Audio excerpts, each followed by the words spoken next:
तीसरा वाला जुम्मा रमज़ान का बहुत बहुत मुबारक हो। अल्हम्दुलिल्लाह हम सारे मुसलमानों की जो भी जायज़ दुआएं हैं कबूल हो। यहाँ पर देखिए मेरे हस्बैंड ने तरकारी लेकर आए थे और उन्होंने ही पूरे सेपरेट करके चले गए, मैं दूसरा काम करे तक। ये देखिए कोतमीर, आलू, भिंडी, जिस तरह बाज़ार में मतलब हम ख़रीदने गए जब जिस तरह उन लोग सजा के रखते ना, मेरे हस्बैंड ने उसी तरह सजा कर रखे। उनको 2 पॉलीथीन मिले तो उसमें बैगन डाल दिए और टमाटे रख दिए और बुट्टी में है ना आलू जमा के रख दिए। अब बाकी का काम मेरा है, मुझे ही समेटना होगा। कितनी अच्छी फ्रेश माशाल्लाह से कितनी अच्छी पालक है। अल्हम्दुलिल्लाह, अल्लाह का शुक्र है। आ रही थी मटन का ख़ीमा माशाल्लाह। अब इसे पक चुका है। अब कोतमीर और थोड़ा सा मिक्स कर लेंगे। ये देखिए माशाल्लाह, ज़रूर कहना फ्रेंड्स, जुम्मा है, जुम्मे की रूटीन थोड़ी बिजी होती है, आप लोग को ही पता है, इसलिए मैं ज़्यादा कुछ शूट नहीं करी। अब सीधा आ गई मैंने पकाने की तरफ। देखिए माशाल्लाह अल्हम्दुलिल्लाह पक रहा है और खाना भी मैंने पका दी थी। ये देखिए खाना भी तैयार है, कीमा भी अल्हम्दुलिल्लाह कीमा भी तैयार है। अब यहाँ पक रही है दाल ऑलमोस्ट गल चुकी है, 2-4 सीटी हो गए। अब मैं यहाँ पर बघार की तैयारी कर लेती हूँ। कोतमीर काट के ले ली हूँ मैंने यहाँ पर बघार के लिए। करिया पक ले, 2-3 लाल मिर्चें ले लूँगी सूखे हुए। यहाँ पर थोड़ी सी राई ले लूँगी और थोड़ा सा ले लूँगी ज़ीरा। और बताना फ्रेंड्स कौन कौन राई ज़ीरा 2 भी डालते, थोड़े लोग ज़ीरा ही डालते दाल में, मैं 2 भी ऐड करती हूँ। और यहाँ पर मैंने मेरे छोटे बेटे की फरमाइश थी कि उनको कल है ना दोशा चाहिए, तो मैंने यहाँ पर दोशे के लिए चावल, माश की दाल और है ना मेथी दाना, इन सबको धो के अच्छे से 4-5 पानी से धो के भीगने के लिए रख दी हूँ। शाम में इसको पीस लूँगी। तो यहाँ पर मेरे बघार के आइटम्स तैयार है, मैं इसको दाल को। यहाँ देखिए मेरी बेटी नमाज़ के लिए, मैं बोलना ये चाह रही थी कि जुम्मा है और अलविदा जुम्मे को और एक जुम्मा बाकी है। अल्हम्दुलिल्लाह माशाल्लाह इस रमज़ान हम सबको 4 जुम्मे नसीब हुए हैं रमज़ान में, और बहुत ही अच्छी बात है, 4 जुम्मे आ गए, अच्छी इबादत हो जाएगी। अल्हम्दुलिल्लाह सबके लिए बहुत सारी दुआएं करिए फ्रेंड्स, सारे मुसलमान बहनों की, भाइयों की, माँ बाप की, बूढ़े लोगों की, ज़ईफ़ लोगों की, जो ज़ईफ़ है, जो बीमार हाल है, अल्लाह ताला उनको शिफायत नसीब अता फरमा। और जो मुश्किलें परेशानियों में है, अल्लाह ताला उनकी परेशानी को दूर फरमा दे। या अल्लाह जो क्या बोलते हैं, जो क़र्ज़ों में डूबे हुए, अल्लाह ताला उनके क़र्ज़े दूर कर दे। जितनी जो अहम दुआएं हैं ना फ्रेंड्स, वो सारे दुआएं करें हम सब मुसलमानों के लिए। इंशाल्लाह मैं भी आप सबको दुआओं में याद रखूँगी, आप सब भी मेरे लिए खूब सारे दुआएं करना इंशाल्लाह। आमीन आमीन। इसी तरह बनिए रहे फ्रेंड्स। जो भी मुझे मेरे व्यूज़ को जो जितने भी आज तक व्यूज़ आए, जितने भी सब्सक्राइबर्स हैं, अल्हम्दुलिल्लाह अल्लाह का लाख लाख शुक्र है। आप लोगों का बहुत बहुत शुक्रिया जो भी मुझे सपोर्ट कर रहे हैं। अल्हम्दुलिल्लाह इसी तरह सपोर्ट करिए, आप लोग का बहुत बहुत शुक्रिया। अल्लाह का भी बहुत बहुत शुक्र अदा करती हूँ, आप लोगों को भी बहुत दिल से शुक्र अदा करती हूँ आप लोगों के लिए। Thank you very much. और अभी थोड़े ही दिन, अब कल से थर्ड अशरा शुरू होने वाला है रमज़ान का, यानी कि तीसरा अशरा। खूब सारे दुआएं करिए फ्रेंड्स। देखे तक रमज़ान करीम आने वाला है, बोले आया भी है, जा रहा भी है।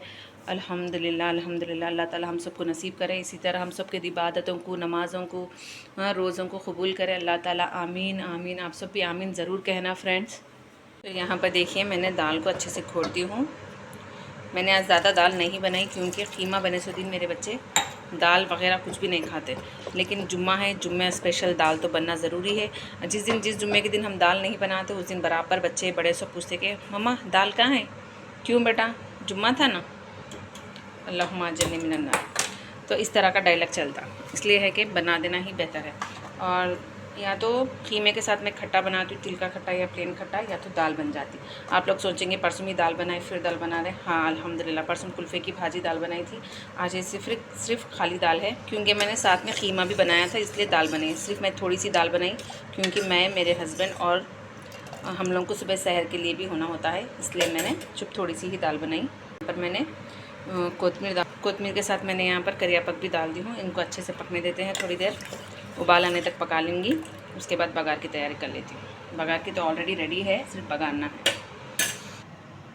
और मैंने बघार के लिए सब ले लिया था, लेकिन कुछ मिस हो रहा था, वो है लहसुन। मेन है लहसुन बघार के लिए। और आप सब बहनों भाइयों से जो भी मेरा वीडियो देख रहे हैं उन सबसे गुजारिश है, ख़ास करके गुजारिश है कि इस रमज़ान में अपने माँ बाप के लिए जितनी हो सके उतनी दुआएं करें। माँ बाप से अगर वो नाराज़ है तो फौरी तौर पे माफ़ी मांग ले, माँ बाप को मना लिए, जितनी हो सके माँ बाप के कदर करने वाले बने, माँ बाप के साथ ज़्यादा से ज़्यादा टाइम बिताने वाले बने। उठते घर से बाहर जाते वक्त माँ को देख लिया करें, घर से बाहर से घर आए जब माँ को देख लिया करें, मुस्कुरा कर देख लिया करें माँ को। माँ के कदमों में जन्नत है। माँ के साथ साथ बाप की भी उतनी ही इज़्ज़त किया करें। ख़ास बहुत सारे लोग बोलते हैं कि माँ के पैरों के नीचे जन्नत है, माँ की कदर करें। नहीं, बल्कि बाप भी जन्नत का दरवाज़ा है। अगर हम जन्नत में जाना चाहें तो जन्नत तो हम जाएंगे, लेकिन जब दरवाजे बंद है तो हम कैसे अंदर जाएंगे, दाखिल कैसे होंगे हम। तो इसलिए ज़रूरी है कि हमें पहले बाप की भी हमें उतनी ही इज़्ज़त करना है जितनी माँ की इज़्ज़त करना है। माँ और बाप दोनों का ही उतना ही फ़र्ज़ है, उतनी ही इज़्ज़त करना है। दोनों हमारे लिए बहुत ज़रूरी है। दुनिया में चाहे हम पैसा कमा लेते, इज़्ज़त कमा लेते, शोहरत कमा लेते, नए नए ब्रांडेड कपड़े कमा ले सकते, ख़रीद सकते, गाड़ियाँ ख़रीद सकते, लेकिन माँ बाप एक बार चले जाए ना, माँ बाप की कमी कोई नहीं पूरी कर सकते। इसलिए मेरी ख़ास करके गुजारिश है इस तीसरे रमज़ान की कि अपने माँ बाप की बहुत सारी कदर करिए, बहुत सारी इज़्ज़त करिए, बहुत सारी दुआएं लीजिए माँ बाप की।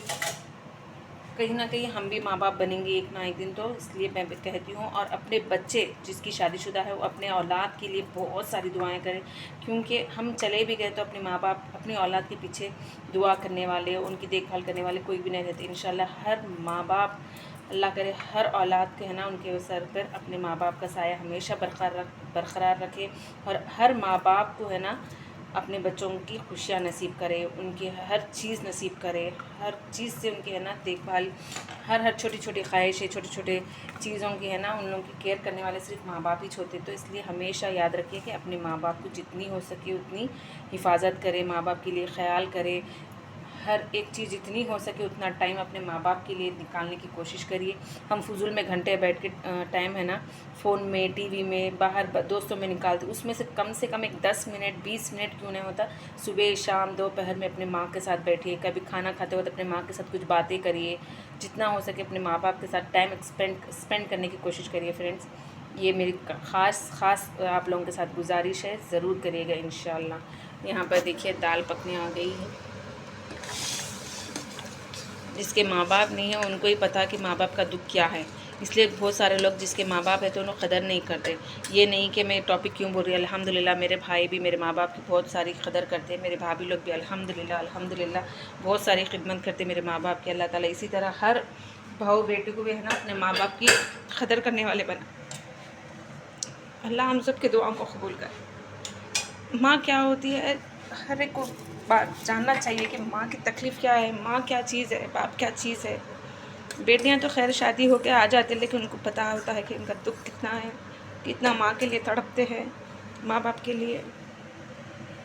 तो मैं यहाँ पर थोड़ी इमोशन हो गई थी, सॉरी इमोशन नहीं, इमोशनल हो गई थी। क्यों बोलते अम्मी बाबा की याद भी आ रही थी। अल्हम्दुलिल्लाह मेरे अम्मी बाबा को हमेशा सलामत रखे, उनको हमेशा खुश रखे। इसी तरह अल्लाह ताला हर एक के माँ बाप को खुश रखे, हर एक को खुशियाँ नसीब करे अपने औलाद के। अल्हम्दुलिल्लाह अल्लाह का लाख लाख शुक्र है। और मेरे शौहर भी अपने उनके अम्मी अब्बू को बहुत जान करते थे, बहुत लाइक करते थे। अल्लाह ताला दोनों की फ़ौत हो चुकी है, दोनों को अल्लाह ताला जन्नतुल फिरदौस में जगह अता फरमाए। अल्हम्दुलिल्लाह मेरे सास भी मेरे ससुर भी बहुत अच्छे थे, मुझे बहुत चाहते थे। अल्लाह ताला उनको उनके गुनाहों को माफ़ कर दे, उनको बख्श दे।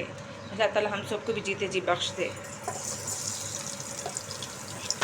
जिसको ज़्यादा लाइक करते ना उनके लिए अलग से इमोशन होता है अपने दिल में। मुझे मेरे माँ बाप की खिदमत करने का मौका नहीं मिल रहा, लेकिन मेरे भाई भावज बहुत खिदमत करते मेरे अम्मी अब्बू की। मैं चाहती इसी तरह हम ना जब शादी होती है एक लड़की की तो इस तरह सोचना कि हमारे अम्मी अब्बू को भी हमारे भाई के यानी कि भावज आए या बहू आए, बेटी आए, तो उसके अच्छे से कदर करें। ये सोच के हम अपने सास ससुरे को देख लेना चाहिए। मैं भी इसी तरह अम्मी अब्बू समझ के देखती थी, और वो लोग भी मुझे बहुत अच्छे से देखते थे। उन लोगों की कमी उन लोग मैं बहुत मिस करती, ख़ास करके मेरे सास को मैं बहुत मिस करती। चलो यहाँ पर इसी तरह दाल का बघार भी तैयार हो चुका है। और वीडियो पूरी देखना फ्रेंड्स, आप लोग थोड़ा थोड़ा देख के छोड़ दे रहे। जो मरहूम है अपने ख़ानदान में, मेरी भाभी अल्हम्दुलिल्लाह मेरी भाभी भी बहुत अच्छी थी, अल्लाह ताला उन्हें भी जन्नत नसीब करे। मेरी भाभी को भी मैं रात दिन बहुत याद करती, हर चीज़ में मेरी बहुत हेल्प करते थे, बहुत हेल्प करते थे। बहुत कम उम्र में उनकी फ़ौत हो चुकी है, अल्लाह ताला उनको भी जन्नत नसीब करे, उनके बच्चों की खुशियाँ हमेशा कायम रखे, उनको सेहत दे, अल्लाह ताला उनको सेहत दे, मेरे भाइयों की कमाई में बरकत दे, मेरे शौहर की कमी में बरकत है। अल्लाह ताला हर माँ बाप की जोड़ी, हर मियाँ बीवी की जोड़ी सलामत रखें। आमीन आमीन सुम्मा आमीन। कहीं आप लोग सोच रहे हो कि मैं वीडियो बनाने के लिए थोड़ी सिंपैथी दिखा रही हूँ, नहीं। मुझे हर वक्त हर टाइम बहुत याद आते हैं मेरे लोग, ख़ास करके मेरी बड़ी भाभी। आज तो बहुत ही याद आ रहे थे, तो थोड़ा इमोशन हो। अल्लाह उनके लिए भी दुआ करना, उनको भी जन्नत नसीब करे। तो चलिए, यहाँ भी दाल भी बन गई। बच्चे नमाज से आने से पहले दाल भी बन गई, कीमा भी बन गई, घर खाना भी बन गया। माशाल्लाह अल्हम्दुलिल्लाह, अल्लाह का शुक्र है। तो अब मैं चलती हूँ नमाज़ पढ़ने की तरफ।